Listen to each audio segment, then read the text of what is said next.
Micheal Mattia, welcome. Thank you. Let's dive straight in. Let me read your LinkedIn description. Founder of AIeasy.com, investor developing high net worth communities, marketing tech, AI, dad of 4 young kids, amateur farmer, aspiring petrol head, NED of the Fast Lane Club. Busy man. Hustling. Busy. Probably sounds busier than it is.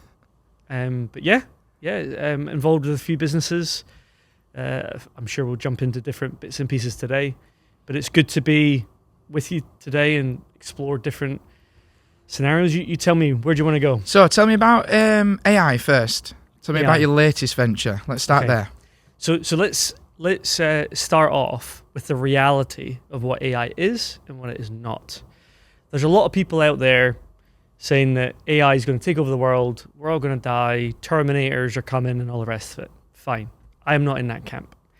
I think we're very much in an Internet 2.0 phase, meaning we've got a monster opportunity that is going to be AI in the next few years. The simple reality is understanding how to use it to your competitive advantage. Going back to the early 1990s when a little chap called Jeff Bezos sat there and spray painted Amazon on his wall and was telling the broader world that he was going to sell books on something called the internet, everybody called him crazy.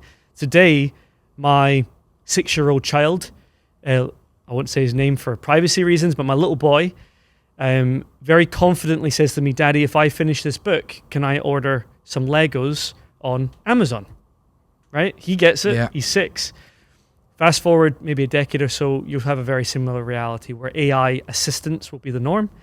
And I'm very much of the mindset that there's a lot of fluff around AI.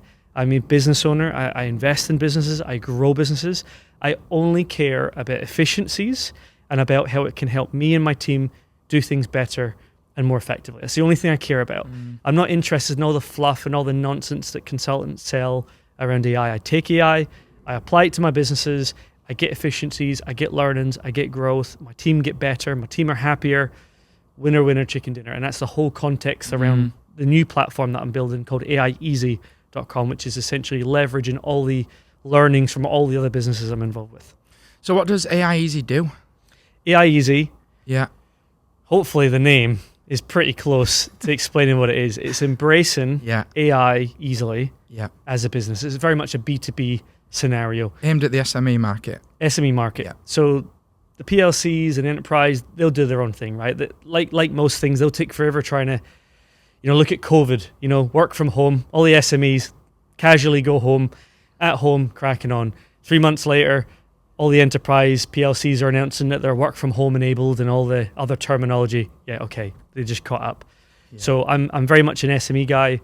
I believe in decent businesses, growing fast, owner managed, and building a future for yourself. That's my space. I met an owner of a tech company down south recently who is into AI, and he said to me that his business is essentially a people business, and the technology is focused around releasing the mundane work that people have to do so that they can do the more creative, high-level work. And it was very optimistic and people-focused. And I'd not heard the owner of a tech company speak like that before. Or we're actually a people business. I'm like, what? How?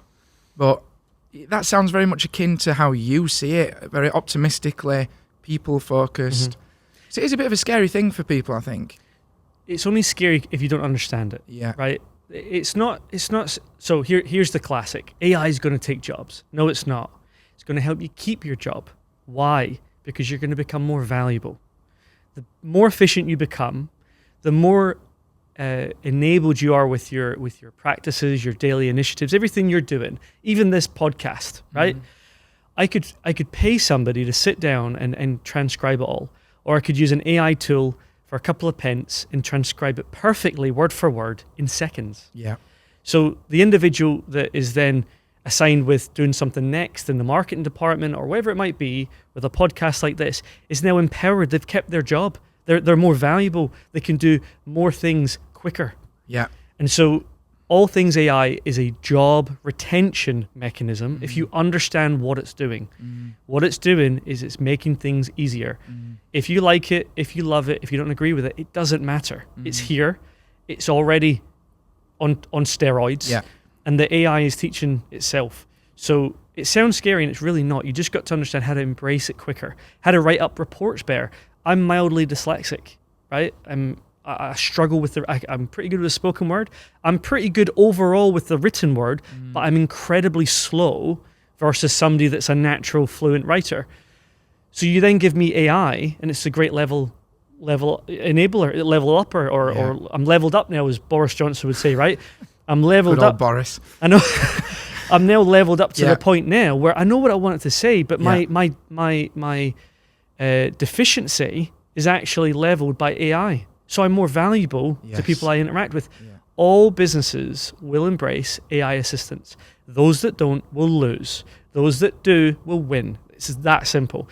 Anybody that challenges that, I will happily do a live demonstration on a webinar. I've hosted hundreds of webinars over the years. I'll do a live demo and I will absolutely knock the stuffing out of anybody online, verbally, not physically in any way, shape or form, but verbally showing in a live demo what AI will do versus what they think it does. Yeah. And the reality is this stuff's moving so fast, the quicker you embrace it, the quicker you're going to win. I'm with you. You know us at House. We've worked together a little bit, and I'd say we're not the most tech advanced company around, but I feel like we're on the front foot with AI, and in fact, there's a lot of support out there as well. So we've just got a grant from Kirklees Council to support with our digital transformation. And interestingly, our project that we've applied for is AI-focused efficiency. And the council love it. That's what they want SME businesses to be doing. Yep. When in fact, a lot of the applications they've got are for hardware. Can we have some more computers or some more laptops? But it's not really. But all your team members, their jobs are protected the sooner it's embraced. Yeah. There's a shortage in the labour market. It's very hard to find talented, motivated people. Not that businesses are doing anything wrong or the labour pool is small or short. There's so many complexities. I'm not going to get into the politics of it. But the reality is your best people can stay. And the people that struggle can be upgraded. Yeah. They have the option now. Yeah. You're dyslexic, no problem. AI can help you do that. You struggle to create images or depict what's in your head. Good. Use an image AI generator. Yeah. I'll give you an example. We were kitting out the boardroom here at the Fastlane Club, right? Stephen Owens, who's the chairman, I'll call him a wise, seasoned chap. Very, very successful. Very, very talented guy. Just not a fan of tech. We went in the boardroom and we were trying to work out what we wanted to do with the board. We were getting desks and chairs and trying to make it fancy and trying to make it, really what the Fastlane Club is about. Yorkshire, but nice. And there's something to be said about it. Anyway, he turned around and Stephen, bless him, he says, I've got it in my head, but I can't explain it the way that you can write it down. I said, Stephen, come here, right? Now remember, he just struggles with tech. He'll be the first one to say, even emails, you call Stephen, you don't email him. Yeah. It's not that he won't reply, it's just that he doesn't have the capacity on his phone to find where he replies or whatever. Is what it is. He said to me, Michael, I want the chairs to be brown.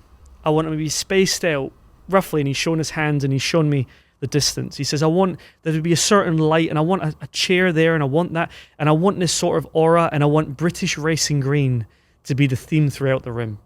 I went on the AI tool, I tapped it in, it created an image of a boardroom with British racing green and brown seats, and I showed it to him and says, like that. He goes, yeah, could you order that for me? See that chair there? That's the one I want. He thought it was Google. He thought it was a shop. He thought it was IKEA. Yeah. I said, no, that's the image I've generated with AI. He goes, you are kidding me. I said, no, Stephen. Mind blown. Honestly, it blew his... But the thing is, what he had in his head that he couldn't depict, all of a sudden we had it. So straight away, Stephen being Stephen, he said, send me that picture. And he printed it out and he's got it and he's running around trying to find these chairs. Now, think about the efficiency of that. Within seconds, Stephen and I, chatting about the boardroom, had the exact vision of what Stephen wanted to do. I think that's right, isn't it? And we've got a productivity efficiency problem in the UK. Absolutely.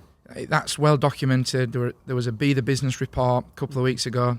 the UK is seventh out of 8 of the G7 nations for productivity. Probably generous, is that? Yeah, probably. Yeah, and so we've got a productivity problem. So embracing AI like that, yeah, I like it. It's cool. But just to add to that, the productivity is also a byproduct of motivation. You know, there's a lot of moving parts in the UK.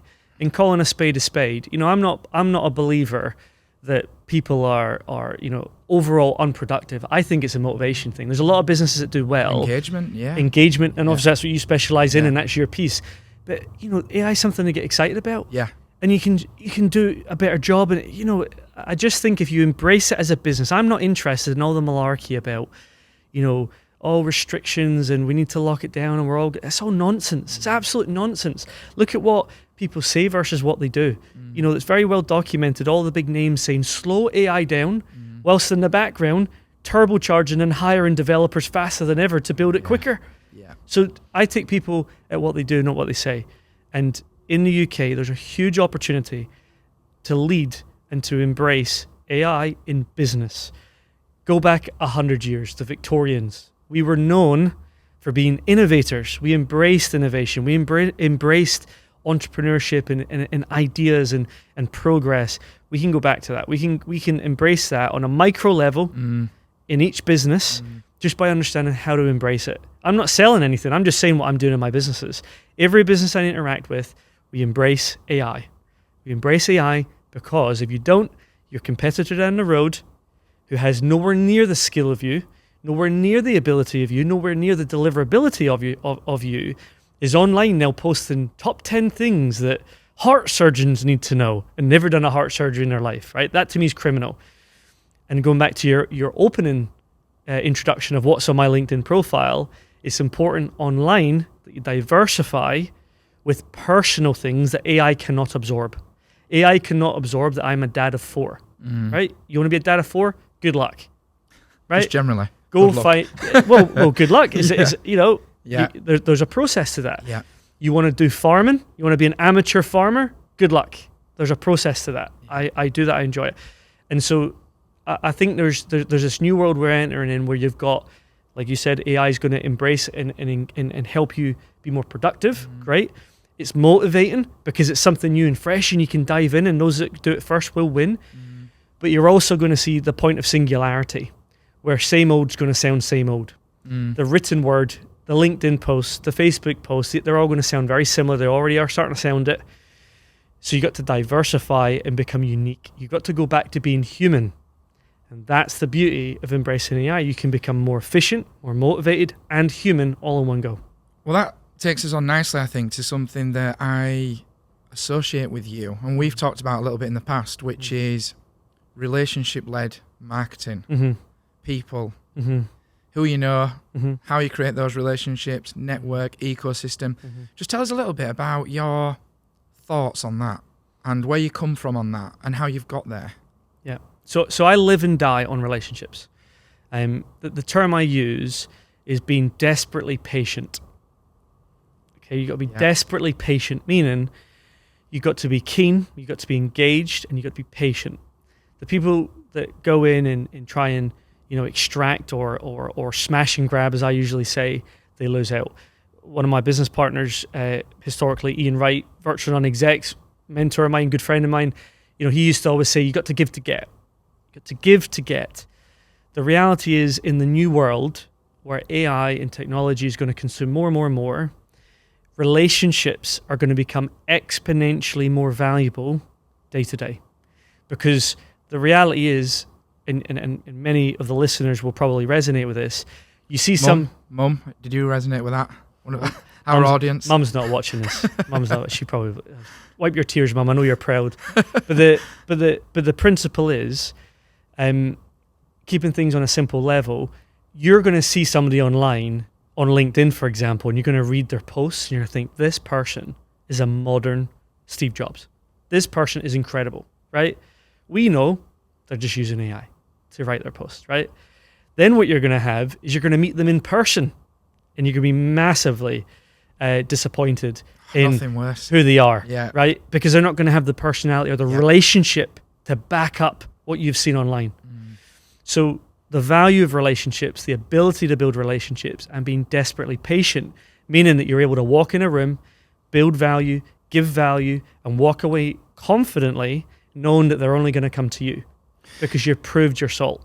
And it sounds to me like a long-term game. 100%. Doesn't it? It's a long-term game, because if you're meeting people and you're not trying to strangle that opportunity, you know, and extract something for you immediately, then you may give to someone and they may never give back. But that's part of your strategy. But here's the thing. It's long and it's short term. If you do enough of a good job up front, if that person you're interacting with doesn't buy, guess what they're going to do? They're going to start telling people. And guess what that means in marketing? I'm a marketer. That's my bread and butter. Word of mouth marketing has an 80% conversion rate. When John, who you were just speaking to, isn't in the market for your service and is down at the pub and speaks to one of his valued contacts that took him 20 years to get to know, and they have a HR scenario or a legal employment scenario, or they have an AI scenario or a marketing scenario, guess whose name they're going to drop in? Guess who John's going to personally introduce? So it's very, very short term as well. The beauty of it is people are impatient. That's where you win. Yeah. You've got to be desperately patient. Yeah. It overrides impatience. I love that. And I think it's kind of an unsexy word, isn't it, patience? But being desperately patient is pretty sexy. Yeah. Hence why I made it up. Because telling businesses to be patient is like telling businesses to stop make money. Yeah. It's an oxymoron. They can't resonate with it.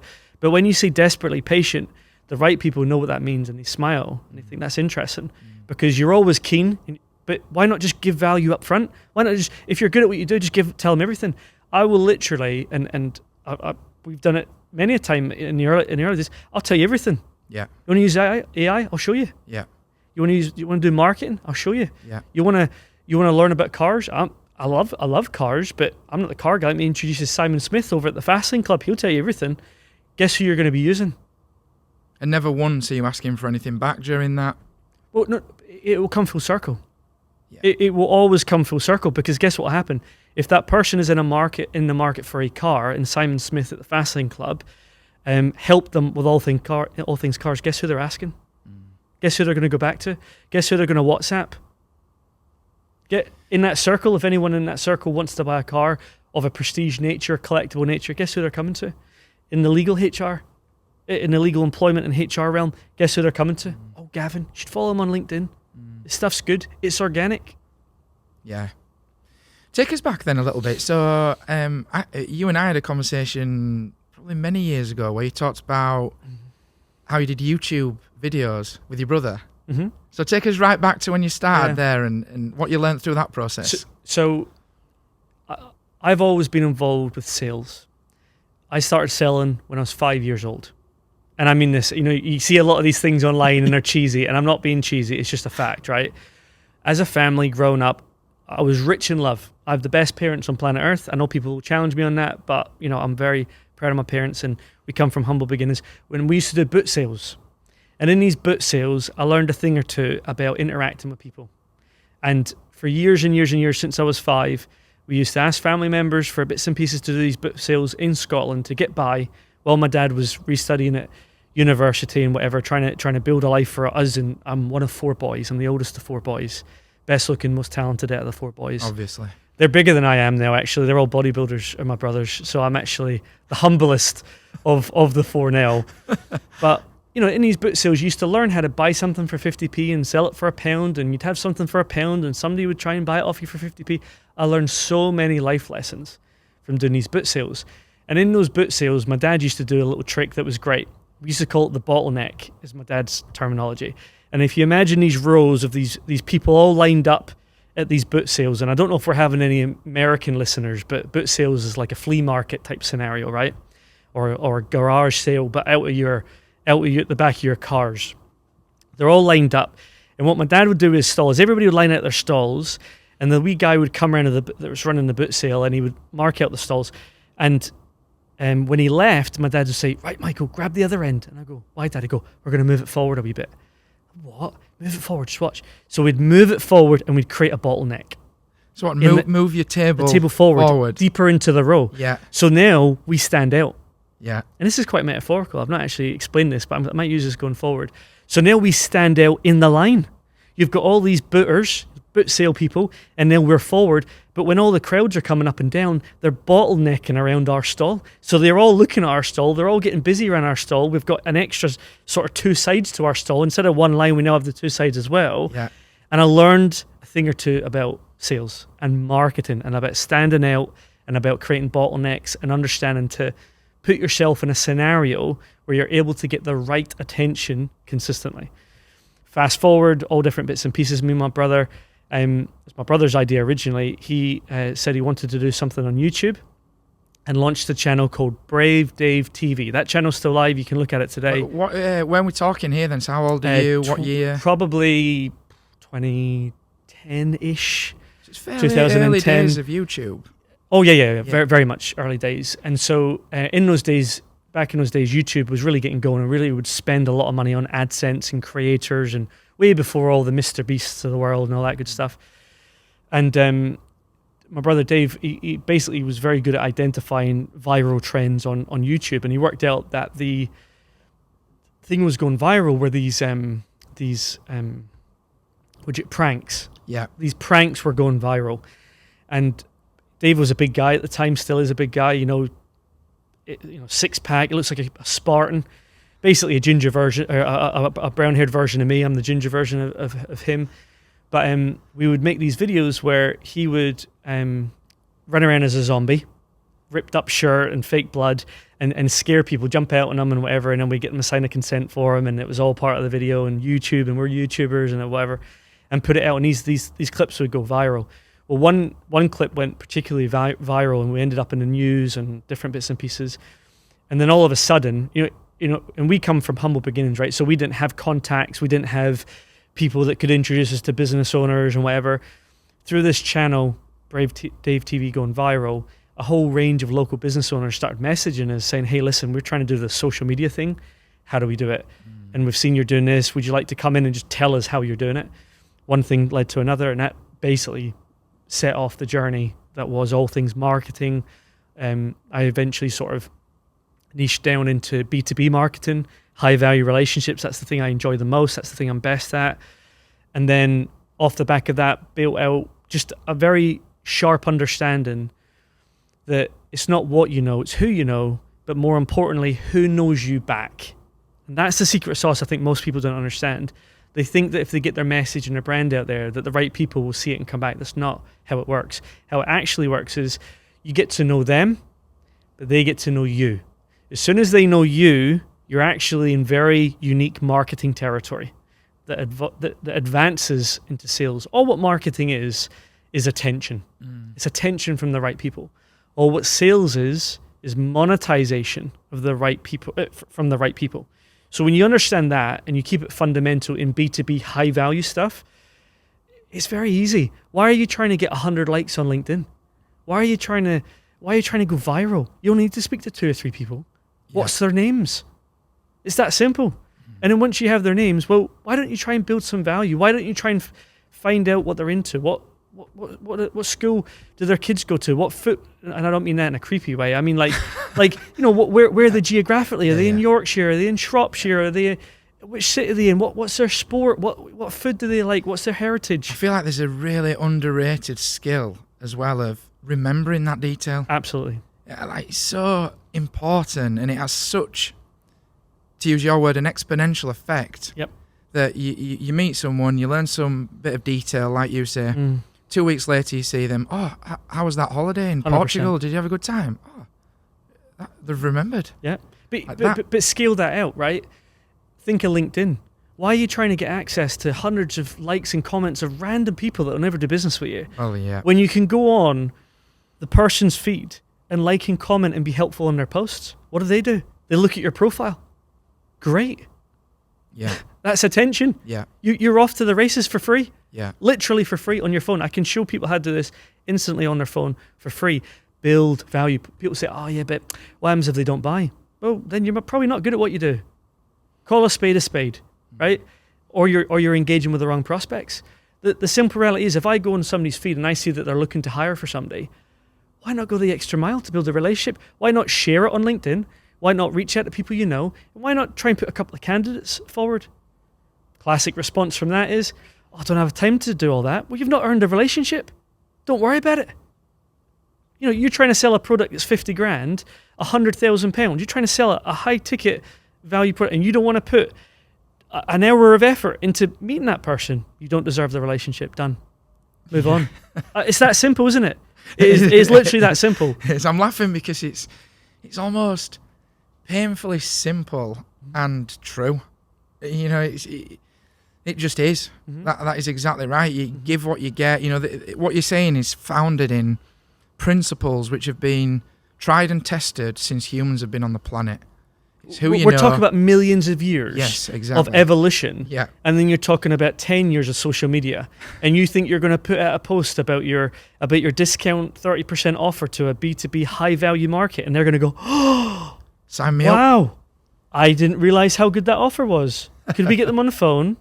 Nonsense. Don't kid yourself. Was your dad marketeer then? Nope. So is this, he just is savvy, streetwise, realizes that he moves his table 3 or 4 inch forward, and my dad and my granddad and the Mateers, I come from a heritage of individuals that were always very sharp and savvy at buying and selling things on the side. You know, had their day jobs, but bought and sold things, and all very talented and skilled. And I have nothing but the utmost respect and obligation to my family to do well is how I see it. But just sorry to interrupt. Is that how you feel about it then? An obligation for you to succeed?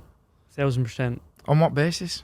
The effort that was put into me having a strong upbringing and the energy and the resource put into giving me the best. I'm obliged to do well. I'm obliged to step up. I'm obliged to pass that on. I'm obliged to pass on to loved ones as they move into later years. I'm absolutely morally obliged through the unspoken contract, which was rich in love, and now, you know, as resources start to accumulate over time to full circle that. Is that your why? Why that keep? Because you are a high energy guy. You do a lot of work. You work on various projects. You've got to be highly motivated to do that and have a deep why, I would say. Mm-hmm. Otherwise, when it gets tough, you're gonna start to not quite put the effort in. So what is that your personal why? I think generational. I don't care about annual reporting years. You're gonna have highs, you're gonna have lows, you're gonna have ups and downs. I think if you think too short term, months and years, you lose out. You got to think decades, and you got to think generations. Like I very much know that I value the memories of my mum and dad doing the best job they could to provide for us. And we had nothing back in the day, but as far as I was concerned, we had everything. We had happiness. We always had nice toys and little bits and pieces. We didn't have the latest gear. No way, shape, or form did we have the best gear. We still had nice things. We had nice Christmases, but we were just raised in such a productive environment with love, which is the key thing here. So I always think in generations. Like I it might sound odd. I don't really care what people think. I'm past that. But very much so, I think about my children and my grandchildren. And I think about legacy, and I think about, I'm not here to muck about. I'm building an empire, and I think long term. Patience, going back to what we say, most people are impatient. I am ridiculously impatient with people. Funny enough, I had lunch with somebody the other day that took me 4 years to get the appointment with. For 4 years, I was trying to build value. I was messaging on LinkedIn. I was commenting. I was engaging. I was making introductions. Never met the guy. I could name drop him, and he knows who he is. But for 4 years, I just patiently interacted with him. Got the lunch.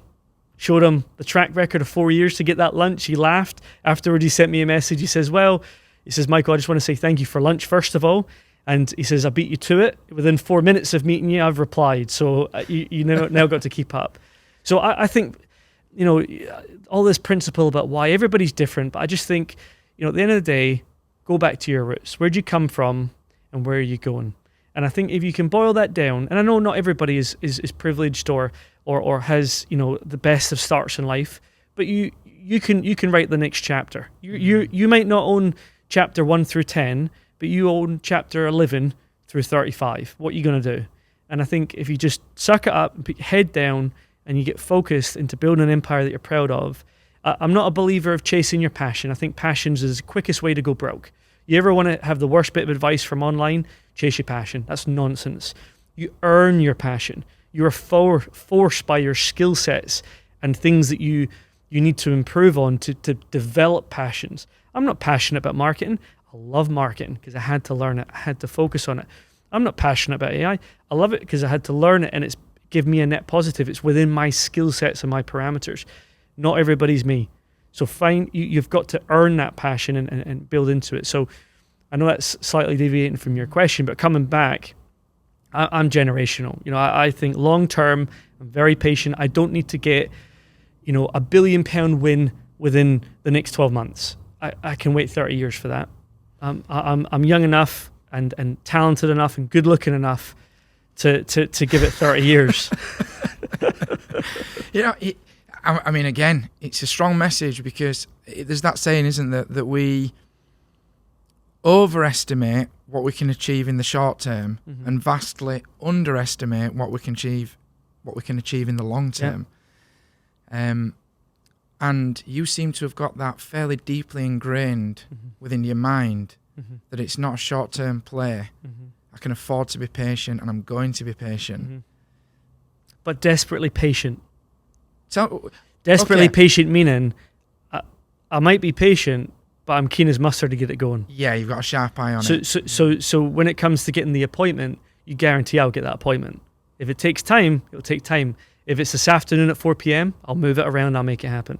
Yeah. So there's a skill in my opinion, to the desperate patience that you are ready to rock and roll. You are 10 minutes notice, ready to, SES drop in and get it going. And then that's a balance, right? That then comes back to your family. So I have 4 young children. I equally try, and I'm not perfect. Nobody's perfect. But I try and take that same mindset and approach with my children, that if there's something going on, I will cancel stuff and I will be there for my kids, and that's also long-term thinking, right? If they grew up feeling that they had an absent dad in their eyes and I wasn't there and I didn't listen to them, whatever, well, it doesn't matter what I'm building as an empire, give it 20 years and I've got a problem. Yeah, exactly. So there is a healthy balance in how you do it. How do you find fatherhood? Love it. Love every minute of it. It's hard. There's no way you're going to get it right. As soon as you understand you can't get it right, it's impossible to get it right, and just be yourself, I think you come into your own. I think, I've got 4 young kids under 10. I've got 3 girls and a boy. They're all absolutely, entirely, completely different personalities. You look remarkably good for 4 kids under 10. I said at the beginning, have you got a skincare secret? I said at the beginning, talents and good looks, right? It's a competitive advantage. but I think too many people, they read too many books. You read too many books and you Google too much, and all of a sudden you put yourself in a box that you shouldn't be in. You're trying to use skills and talents that aren't yours. What, as in copying? Emulating what you see online or read. You go on Amazon, you find a best-selling book and the best strategy to raising kids. It changes every week, changes every month. So I made a very clear decision, and I spoke to my wife, Faith, who is also foundational in all conversations. We had a chat, and I said, listen, you're not perfect and I'm not perfect. Let's just accept that. Why don't you do you and I do me? Let's work together as us and just do the best job we can. Yeah. And genuinely with the kids, we're not perfect. We get things wrong all the time, every day, but we try, and where we try, I think we win. And those tries can be as simple as, do you know what, let's go for a family walk. Go for a walk around the block. Yeah. Why? Because fresh air never hurt anybody. And, let's go and make some, the other day, we got some sticks and we were making spears. Right? Walked down to the local wood, probably looked like a bit of a serial killer, but, had a wee penknife and, making spears, and we're messing around with these spears, and they were all rubbish. None of them flew, none of them worked, but the kids were buzzing. Yeah. Buzzing. Simple things. And at our back door, you had these 4 sticks lined up from these kids, and they're all wonky and they're all screwed. They're not going to do anything as a spear, but we had a great time. Yeah. Now, I appreciate as we get older that complexity will change. Thankfully, with my virtual non-execs experience, we had 17,000 non-executive directors, very mature, very seasoned individuals. I spoke to a lot of them over the space of 4.5 years, and I'd always ask them, what would you do different? Yeah. And they'd always say family time, family time, family time. And so, is that right? Yeah. So the most common bit of advice from Yep. those that have genuinely been there, done it, got the t-shirt, Yep. it later on in their careers made the money, often millions of pounds worth of money. Oh, way in excess of that. Yeah. Yeah, hyper. The elite of the elite in success, as far as it goes with worldly perceptions of net worth. Yes, what your definition of success? I have spoken and engaged with all of them. You're talking, uber successful and the individuals. number one bit of advice Within from- reason, yeah. depending on who you're talking to. Yeah, from that category of person. When they're talking to me as a young father of 4 Yeah. young children that's ambitious to try and build an empire, Yeah. they'd always say, within reason and within context, don't overlook the gold beneath your feet. Yes. You're already rich. And do you know what? You and I have had many a conversation We have. about these sort of realities of net worth versus maybe net wealth as a family. Yes. And, I remember you saying to me once, I'm the richest guy in the world. Right? I feel like that. Yeah. And there's a value in this day and age as a man in the current economic scenarios to be able to say that and to say it not with an arrogance, but with a quiet confidence. I think there's a value to that. And boiling it down, the Instagrams, the Facebooks, all the online perceptions, it's all stuff. Boil it down. Listen, when you're in your deathbed, you're not going to say, oh, I wish I landed that other client. When you're on your deathbed, you're not going to say, oh, my motorbike, my Harley Davidson, my Porsche 1986. I wish. You're not going to say that. You're going to say family time, family time, family time. And we live in an imperfect world, but you can try to acknowledge that and keep it simple. And a walk with a loved one means a lot. I agree, because like you say, we've had a lot of those conversations over the years. It's not easy, because I think when you're excited by business, you're excited by your job. I love my job. I know you love what you do, and you get a lot of engagement from it. You get a lot of self-worth from it. You get an identity from it. It's not easy to almost curtail that to then transition into father and be fully present as well. It's not perfect, like you say, is it? There's no Disney story here, is there, about this? But that's the starting point, isn't it? If you start with a perception that you're doing something wrong, or there's something perfect you're chasing, you've already failed. Yes. You're kidding yourself. Yeah. If I start the 100-meter dash sprint race at the starting line, and I'm absolutely convinced that all men of my age bracket achieve less than 9 seconds, right? I'm in cuckoo land. Yeah. We're not all Usain Bolts. It's just not going to happen. Me versus me. Well, it is though, isn't it? But if I turn up and I say, do you know what? I'm going to dash that 100 meters, and do you know what? See if it's 35 seconds. Anything below that is a win. Anything in line with that is great.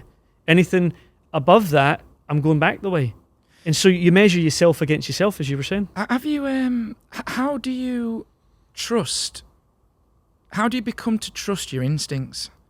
So I get the feeling you're the type of person who, there is a lot of noise out there and online about what other people are doing. And we're in that society where it's very easy to pitch yourself against other levels of success and how other people's definitions. I feel like you've got to a place where you block a lot of that out and you've learnt to trust your instincts, which, we all have that inner voice, but listening to that and then acting on it is not always easy. And I feel like you can have the feeling here, but then by the time you get into your head, you overthink it. Have you found a process for trusting that instinct? Absolutely. I think it comes with understanding, again, that you can make mistakes. So I'll give you an example. I speak fluent German. Most people don't know this about me. I speak fluent German. I can speak German as good as I'm speaking English right now. Right, let's do this podcast now, in German. Listen, I remember we can if we want. Voice die Machen wir auf Bahnhof, Deutsch. Voice das Kino, GCSE German. That's it. Well, I failed my German GCSEs. I was in the bottom class of my German GCSEs, right? And I had a teacher that always used to laugh at how bad my German was. Long story short, an opportunity came up in my late teens, sort of early 20s, where I could go to Germany for a couple of years and work with a friend. And I went there, and I lived in East Germany for 2 years. None of them spoke English. It was all the old DDR, sort of behind the wall scenario. And I was forced to learn German. I was forced to learn something that everybody else told me I'd failed. Everybody else, academically, certificates, technically, I just hated. I was in the bottom class, always mucked about. I hated speaking German. And here I was forced to either fly or fail. And I made a decision, I'm going to do it. I'm going to learn, and I learned through making thousands upon thousands of spoken and written mistakes, grammatical mistakes, pronunciation mistakes, and I learned how to speak fluent German. And I learned it's as simple as not giving up and just incrementally improving. If you learn one German word a day for a year, you now know 365 words. Yes. You compound that across a lifetime, there's no reason why you can't be fluent. You do 2 words a day, you now improve 365 times 2 across a year, and then you just keep compounding it, right? And all of a sudden you can do something as long as you're consistent, as long as you're persistent, and as long as you're desperately patient, right? Coming back to that principle again. Yeah. And so coming full circle back to that, back to confidence and back to not being distracted. I get distracted like everybody else. I'm entrepreneurial by nature. I'll see something and I'll think, oh, look at that, and I'll try this, That's fine. I embrace that as one of my personality traits. I don't tell myself I'm doing anything right or I'm doing anything wrong, but I turn off a lot of the noise. I turn off the news. I keep up to date with political affairs. I know what's going on in the world within reason. I know what interest rates are doing within reason. I know what governments are doing. I'm aware of certain wars that might be taking place that have aspects, and I find those global political scenarios interesting. But don't let it distract me. I do not watch BBC or Sky News to name bomb some people. I don't watch it every day. Why? It's like mud in your head. I wouldn't allow the children to come in with muddy shoes into our living room and run around and jump on the sofas. So why would I turn Sky News on? It's absolute drivel. Absolute drivel. Don't kid yourself that you're doing yourself any favors with the news. So turn off the news and then start embracing things that lift you up. Like, I'm a huge fan of autobiographies and biographies. I love stories about people's lives. You know, take one of my favorite books recently has been a story about Dyson, the Hoover, James Dyson. You know, in about 600 pages, you have the template of what that guy did. Dyson, we all have Dyson Hoovers now. It's one of the best. Nobody can argue that the Dyson vacuum is the best, right? But in that story, you can have 45 years of this man suffering he went through to come up with a Dyson that we now all benefit from. The reality is in that story of James Dyson, at one point he sat in a little brown shed in the UK, huge UK PLC guy. You know, I love all things UK, manufacturing, all things UK, right? He sat in a little shed in his back garden. He's over-leveraged on his mortgage. He's done a second loan against his house. His credit card's all maxed out. Everything is maxed out to the hilt. And he's in this shed with everybody telling him he's crazy. And he's shouting out of that shed saying, I'm going to reinvent the Hoover. Now think about that. The level of commitment and the level of focus, the level... Self-belief. But he was just locked onto it. You know, like if I said now I'm going to reinvent the vacuum, people would laugh, let alone back then with limited internet, with no internet and nothing more than physical books and a determination. The principle is he won because he was desperately patient. He was focused, he was maxed out, and he'd done it. That's not to say everybody does it, but I just think it's interesting. So I love biographies. I love reading the stories of other people that have made it because that's good information in. Yeah. Yeah. And then I surround myself with great people like yourself. You know, anybody that's negative, I cut them off. Yeah. I don't have time for negativity. Yeah. Anybody that's having a bad day, that's okay. I don't mind you having a bad day. I have bad days. Anybody that's struggling through a phase, that's okay. I struggle. I have bad phases. But see, if you're negative, nah, not for me. Yeah. Cut off. I don't have patience for negativity. Super focused. I remember you telling me a couple of years ago about the mindset of sales. So when you want to make a sale, and you go into a room, the prospect is there, you've created the opportunity, and correct me if I'm wrong here, but I'm sure you told me this mindset of linking back into why you're doing it. 100%. Tell us that again, that story, because that stuck with me. So it's all about understanding your drivers, and confidence, I believe, comes from necessity. You know, the old saying is necessity is the mother of all invention, right? I'll give you an example. If anybody that's got a child, if your child needed a heart transplant, right? Thankfully, we're in the UK, so you know we've got NHS and all that good stuff. But just walk through this hypothetical with me. If your child needed a heart transplant, it costed £50,000 within the next 30 days. Ask yourself, could you get £50,000 for that heart transplant? Yeah. It's that simple. Implicitly feel, yes, you'd make that happen. Well, do anything, wouldn't you? It's not even a debate. No. It's not even a debate. Now, that's interesting, isn't it? Because there's certain things. If I said to you, and I didn't use that heart transplant scenario as the example, if I said to you, your KPI this month is 50 grand, all of a sudden, it doesn't have relevance to your brain. You're not motivated by somebody else's KPIs. You're motivated by things that drive you. The skill, in my opinion, is understanding how to use that to your competitive advantage. So, for talking sake, you know, with virtual non-execs, you know, we grew that out, and back then, you know, I was for a time period, I was the CEO of virtual non-execs, and I think I must have been, 34 through the pandemic, and now, you know, thousands and thousands of our virtual non-executive director members are stuck at home, and I'm the 35 or 34-year-old bloke that's going to give them advice on how to build out their portfolios. And, you know, I felt massively inadequate. And I had a moment where I had a choice. This was part of building the empire, or I would just let nonsense override. And I said, no, why can't I? Why can't I do that? I've got kids. I'm providing for my kids. I've got a big vision. I come from a good bloodline, strong heritage. I'm obliged to make this work. Suck it up, buttercup. and I say this to myself. This is your self-talk. Let's suck it up, buttercup. I'm allowed to have a moment of doubt, but what do you do next, right? Now, taking that full circle, I'm a very strong believer that whatever you want to do, you can do it. Just make a decision within reason, right? Like, I'm never going to beat Usain Bolt. I'm never going to beat him, right? No matter how much I try, genetically, I'm not going to beat him. But I could probably beat him on turning up, because he's made his money and he's probably a little bit lazy. But if my goal was to turn up more than him, I could probably beat him on that. I couldn't beat him on the race, but I could beat him on turning up. And there's a value to that. Yeah. And it's understanding the context. So taking a sales scenario, we're talking about sales. There's a lot of business owners and individuals involved with business and people in sales and marketing. They sort of look at it and they just, KPIs, whatever, but make it a bit more aggressive in your head. What motivates you? You know, if there was something, if there was something between you, if that outcome was between you and a loved one, would you override it? So you almost sort of, I suppose metaphorically, but in your head, think of your 4 children, your wife, what you're trying to achieve. Yeah, within reason. Within reason. To motivate an action. It's a pre-decision. Yeah.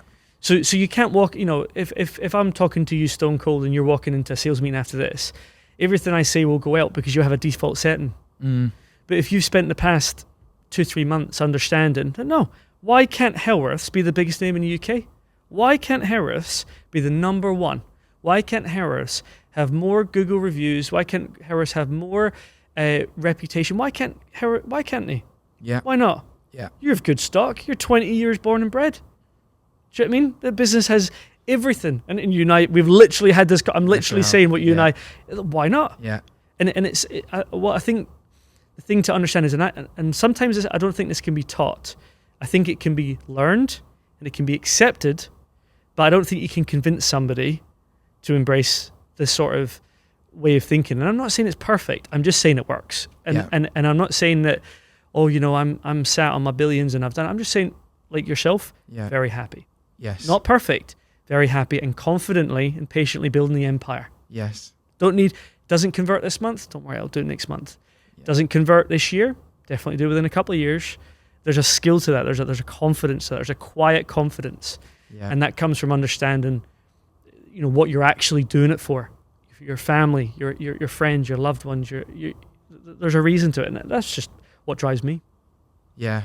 No, I love it. I think you're absolutely right. And I think that achieving that level of confidence and almost belonging within yourself is an important task, isn't it? Like, it's almost the most important task is what drives me, what am I trying to achieve, how do I get there? And then, like you said, desperately, patiently going after that long term. I'll give you another example. You know, some people when they bump into other people that are either famous or successful, they get nervous and whatever. But for whatever reason, I just think, well, it's just another person. A person sits on a toilet like me. Person has good days and bad days. Yeah. Person has all sorts of different scenarios. Yeah. I won't drop names, but I was at a dinner recently, and I met a very famous celebrity, and this guy is peak alpha male. You know, peak success, peak alpha.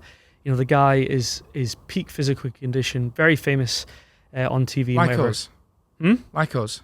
Peak physical condition. Nearly. Yeah. Okay. Like, I mean, he's, put it this way, he messages us for our workout routines. But within principle, you know, very successful as a man, as a man in the UK. And I got chatting to him, and I you know, had no problem with engaging with him, treat him completely normal. Everybody's coming and taking pictures with him. I didn't want a picture. Why would I want a picture with him, right? To do what? Yeah, picture of somebody that's more fit than me. I'm off to the wrong start. So I was chatting with him, and I just says, "Oh, what are you working on?" And he told me some bits and pieces, and he was involved in an app. And I says, I know a little bit about apps. He says, "Do you?" I says, "Yeah, I've helped marketing, and I've got a few relationships. Tell me more about your app." He says, "Oh, it's in this field." I said, "Interesting." I said, "I could help. I'm more than happy to help you with that. No obligation." I said, "I'm not selling you anything." I says, "You drop me a message and I'll make it happen."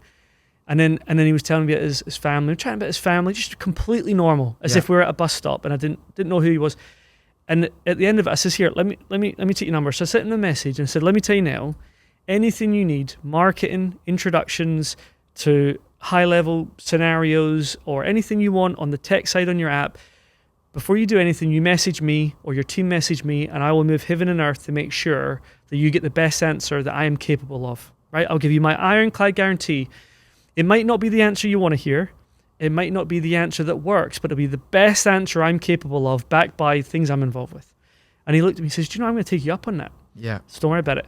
So I left. No sooner had I left, I get a message within maybe 40 minutes. "Michael, meet so-and-so over at this company. Let's have a call Monday."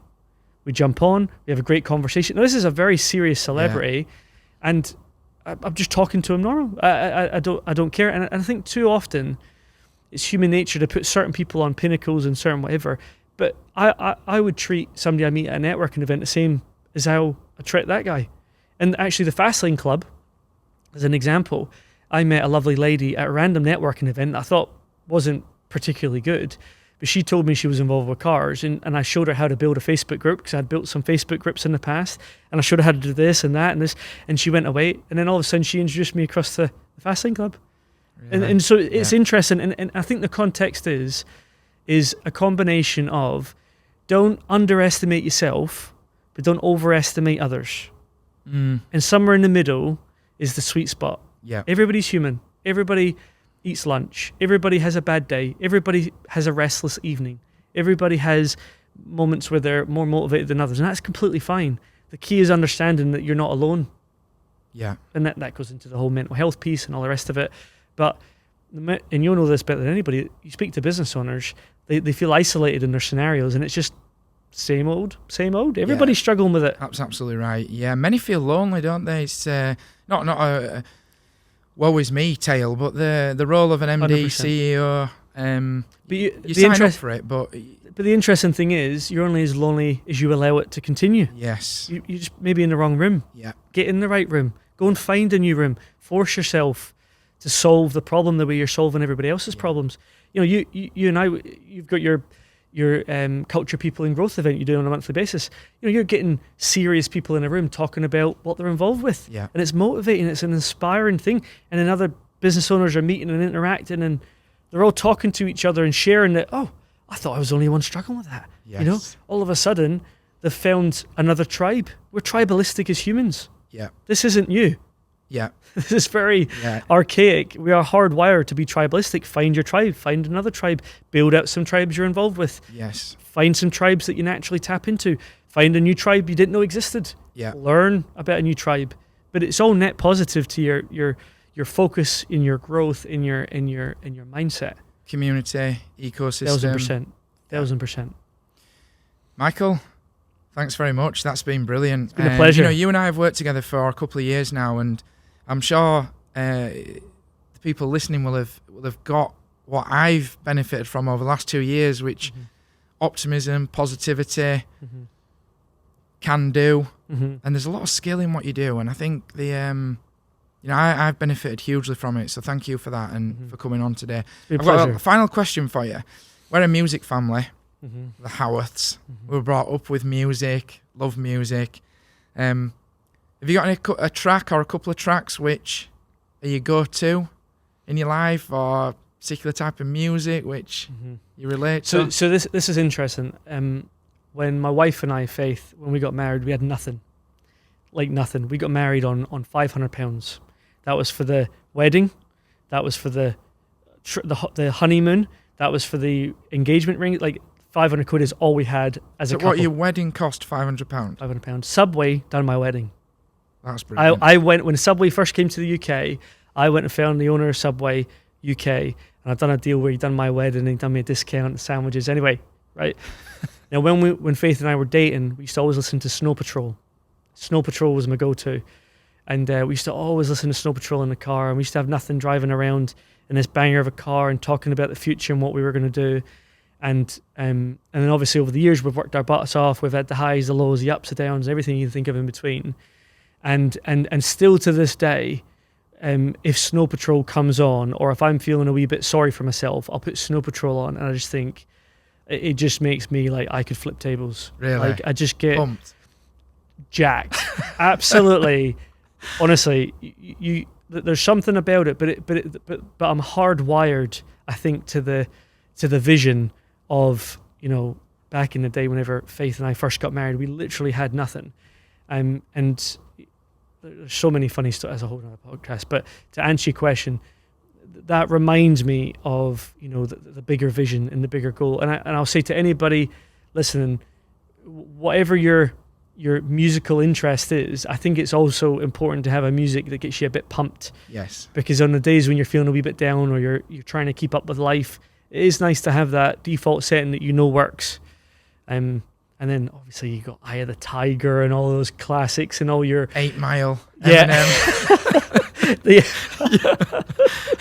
You and I have a very similar, you know, on the old iPod list, motivation list. But to answer your question, it would be Snow Patrol because of the personal connotations to it over the years. Love that. Thanks, Michael. What's yours? Oh, good question. That is a good question. I have a list, I think, of tracks, but I don't have one just quite like that takes me back in a visceral way. Mine are probably all those cheesy ones that you're talking about. Rocky. I Need a Hero. Yeah, exactly. Thanks very much, Michael. Good. Brilliant. Thank you. It's been a pleasure.